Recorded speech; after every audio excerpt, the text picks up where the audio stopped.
Good morning. I'm the Reverend Dr. Natalie Fenimore, and along with the Reverends Jennifer Brower and Jay Brooks, we serve this congregation as minister, and I welcome you to the Unitarian Universalist congregation at Shelter Rock Online.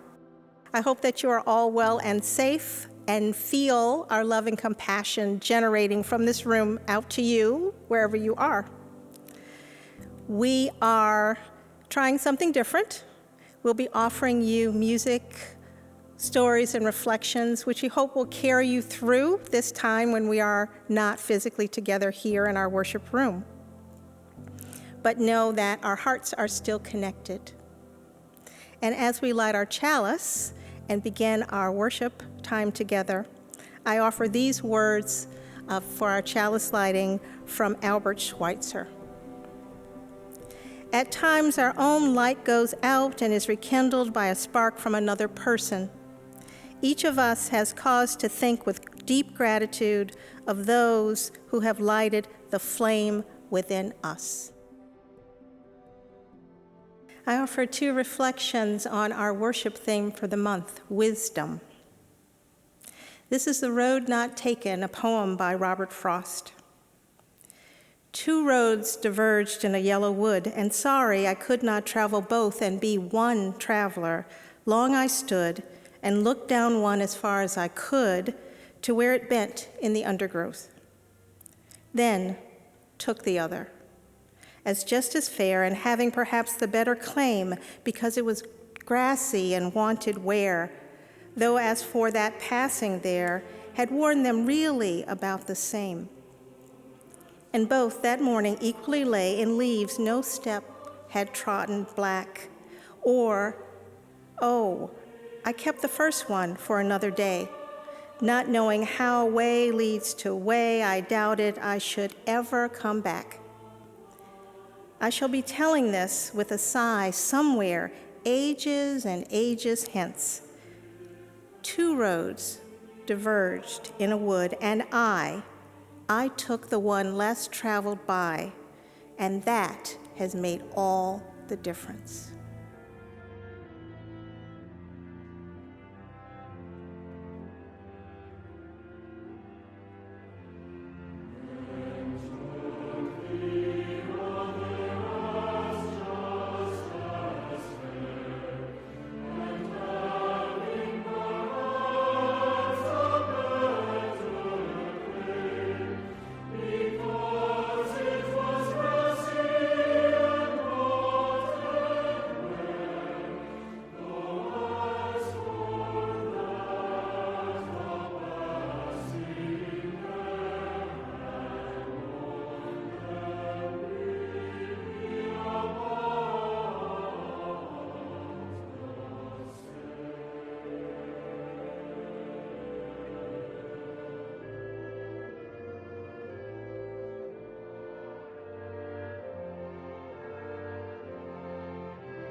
And the second reading by the Reverend Kathleen McTeague, True Wisdom. In the famous illustration of King Solomon's wisdom, two women came to him fighting over an infant. Each had given birth to a baby boy just days before, and they were sleeping in the same room together when one of the babies died during the night. Awakening to this calamity, the mother of the dead baby switched the two and claimed the living one as her own. But the other mother knew her child and refused to give him up. They came to the king for a resolution. Solomon listened to the argument and then came and called for his sword. He told the women that since there was no way to know which of them was telling the truth, he would simply divide the baby equally, as though they were fighting over a loaf of bread. And they could each take half.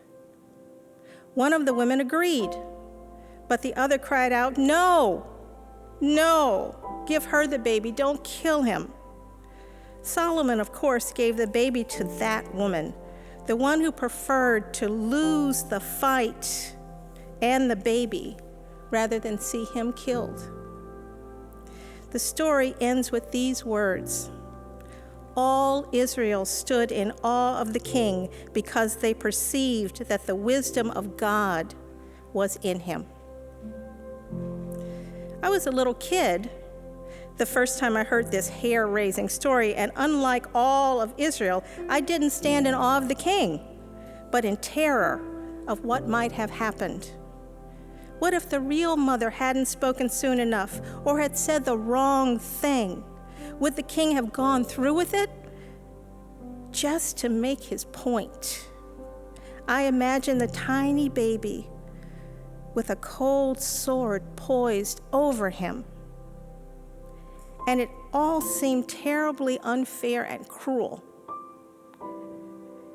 And what about the mother of the baby who died quietly in the night? I kept wondering what happened to her after Solomon revealed her deceit and humiliated her publicly.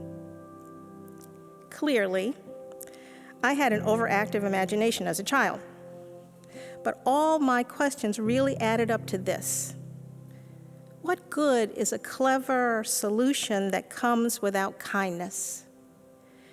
If this story is going to stand as an example of wisdom, we have to imagine it continuing on past the sword that frightens the truth from a couple of anguished mothers. If he's going to be lifted up as a paragon of wisdom, we should expect a little more of Solomon. Let the rightful mother have her baby, gloriously whole and intact, but then let the king be wise in heart as well as head, so that when he looks at the other woman, he sees not just a liar caught in the act of lying. Let him see a mother out of her mind with grief and loss. Let her presence remind Solomon of his own lies, his own unbearable losses, and so bring him off his throne and down on his knees next to her, where she huddles. Let him speak some word of kindness, then lift her up and walk with her back to the cold room where her deepest fear and sorrow lies wrapped in a little bundle on the bed. Let him stay with her there, quietly, to help her bear this most grievous loss, a dead child.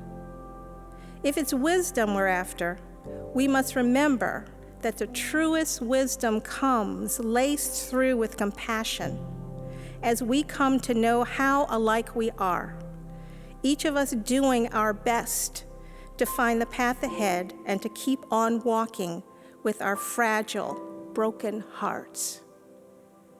And all of us in deep need of each other's kindness. So may it be. I'd like to share a story for all ages, because there isn't an age that doesn't enjoy having a story. This story is called The Three Questions. It's based on another story by Leo Tolstoy. It's written and illustrated by John Muth. Again, it addresses our theme of wisdom. There was once a boy named Nikolai who sometimes felt uncertain about the right way to act. I want to be a good person, he told his friends, but I don't always know the best way to do that. Nikolai's friends understood and they wanted to help him. If only I could find answers to my 3 questions, Nikolai continued, then I would always know what to do. And the 3 questions are: when is the best time to do things? Who is the most important one? What is the right thing to do? Nikolai's friends considered this first question, when is the best time to do things? Then Sonia, who was a heron, a bird, spoke. To know the best time to do things, one must plan in advance, she said. Gogol, the monkey, who had been rooting through some leaves to find something good to eat, says, you will know when to do things if you watch and pay close attention. Then Pushkin, the dog, who was just dozing off, rolled over and said, "You can't pay attention to everything yourself. You need a pack to keep watch and help you decide when to do things. For example, Google, a coconut is about to fall on your head." Nikolai thought for a moment, then he asked his second question. Who is the most important one? "Those who are closest to heaven," said Sonia, circling up, flying in the sky. "Those who know how to heal the sick," said Google, stroking his bruised noggin. "Those who make the rules," growled Pushkin. Nikolai thought some more. Then he asked the third question. "What is the right thing to do?" "Flying," said Sonia the heron. "Having fun all the time," laughed Gogo the monkey. "Fighting," barked Pushkin the dog. "Right away." Then the boy thought for a long while. He loved his friends. He knew they were all trying their best to help him with the answers to his questions, but their answers didn't seem quite right. Then an idea came to him. "I know," he thought, "I will ask Leo the turtle. He has lived a very long time. Surely he will know the answers I am looking for." Nikolai hiked high up into the mountains, where the old turtle lived all alone. When Nikolai arrived, he found Leo digging a garden. The turtle was old, and digging was hard for him. "I have 3 questions, and I came to ask your help," Nikolai said. "When is the best time to do things? Who is the most important one? What is the right thing to do?" Leo listened carefully, but he only smiled. Then he went with his digging. "You must be tired," Nikolai said at last. "Let me help you." The turtle gave him his shovel and thanked him. And because it was easier for the young boy to dig than it was for the old turtle, Nikolai kept digging until the rows were finished. But just as he finished, the wind blew wildly and the rain burst from darkened clouds, and they moved toward the cottage for shelter. But Nikolai suddenly heard a cry for help. Running down the path, he found a panda whose leg had been injured by a fallen tree. Carefully, Nikolai carried this baby panda into Leo's house and made a splint for her leg from a stick of bamboo. The storm raged on, banging at doors and windows. The panda woke up. "Where am I? Where am I? Where is the child?" The boy ran out of the cottage and down the path. The roar of the storm was deafening, pushing against the howling wind and drenching rain. He ran farther into the woods. There he found the child panda, cold and shriveling on the ground. The little panda was wet and scared, but alive. Nikolai carried her inside and made her warm and dry, and laid her with the other panda in the bed. Leo smiled when he saw what the boy had done. The next morning, the sun was warm, birds sang, and all was well with the world. The panda's leg was healing nicely, and she thanked Nikolai for saving her and the other panda from the storm. And at that moment, Sonia, Gogol, and Pushkin arrived to make sure everyone was all right. Nikolai felt great peace within himself. He had wonderful friends. He'd saved the pandas, but he also felt disappointment. He still had not found the answers to his 3 questions, so he asked Leo one more time. The old turtle looked at the boy. "But your questions have been answered," he said. "They have?" asked the boy.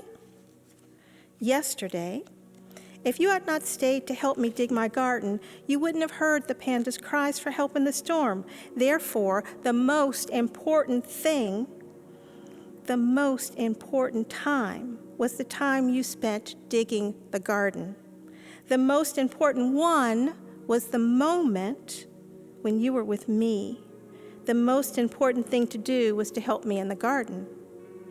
Later, when you found the injured pandas, the most important time was the time you spent taking care of them.